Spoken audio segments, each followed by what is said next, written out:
See, this is what I was looking forward to in the series.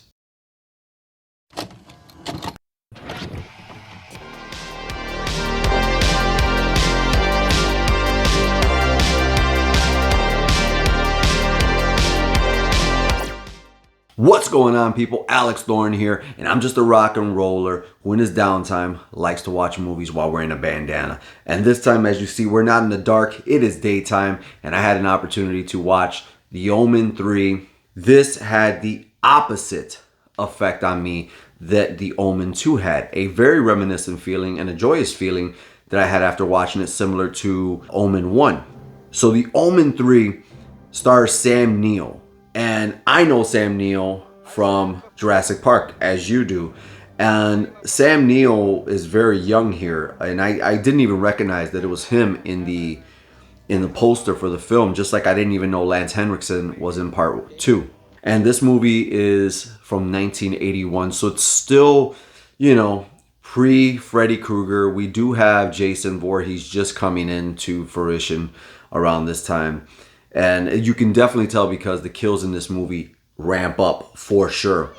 I'm just so happy that this series decided to move forward with Damien Thorn being an adult. Because so many movies get trapped in following or repeating the same story over and over again. And I just like that he is a political figure now, because his father was a political figure in the first one. And we lost so many of the elements that made the first one great in part 2 that they're back here. And I got a lot of the same feeling. There was a lot of things about the first one that made me unnerved. Not in the literal sense, but like as a horror movie, it executed its, what it's trying to deliver well. I felt like this movie tried, and it did the same thing.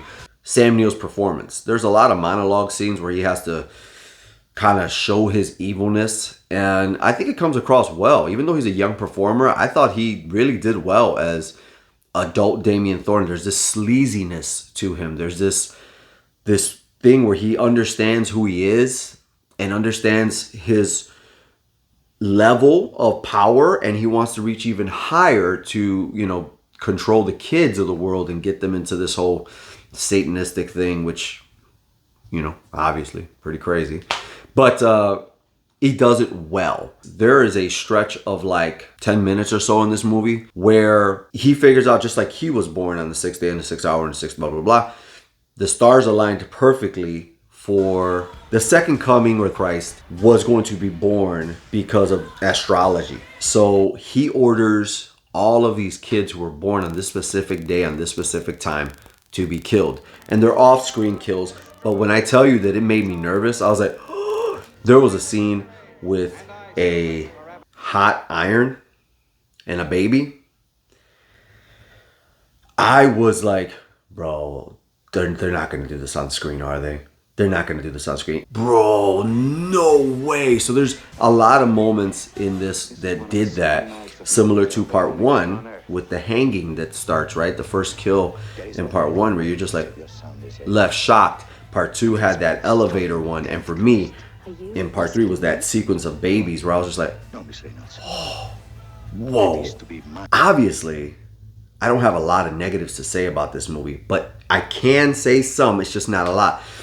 There was one scene of like dogs racing. I don't even know what the hell was going on because I kind of clocked out during this scene, but it just seemed to go on forever. That was a negative for sure. That just never ended, it seemed like. And then the other thing was that there are people now who fully know who Damien Thorn is, which is odd to me. I'm guessing because I haven't fully grasped that there are Satanists in this movie, and I guess the people who know this are also Satanists, and so he entrusts them with this knowledge. Maybe that's what Richard Thorn, his uncle in part 2, his assistant manager of Thorn Industries, was as well, a Satanist. But this stuff, I don't know, they just don't explicitly say it. So it's just implied that there's people that know. And for me, I was just like, why do these people know? I guess they're part of the cult. I don't know. But either way, this movie is so much better than part 2. And with that being said, I have to give the Omen 3, The Final Conflict, a 3 bandana out of 5. I can completely see myself throwing this on in the background and just, you know, showing it to somebody when they come over. Hey, we should watch this movie. It's one of those to me, it was enjoyable. It's a good time passer. There's nothing that's overly boring about it. The final conflict in this movie is a bit disappointing. But again, it is 1981. But I enjoyed the ride to it, so that ending was like, okay, I guess. Wasn't the best, but the rest of the movie was pretty good. I'm going to rank all of these after I'm done watching part 4 and after I watch the first Omen. And so I want you guys to let me know, what did you think of the Omen 3, The Final Conflict? I enjoyed the hell out of it, just as much as I enjoyed part 1. Part 2 is a bust for me. Let me know. Is it part 2, part 3, part 4 of the sequels that you like most? And are you going to watch the first Omen? Let's talk about it. I'm Alex Thorn. I got to get this day started. You know what I got to do. Rock out and then watch some movies and review them for you.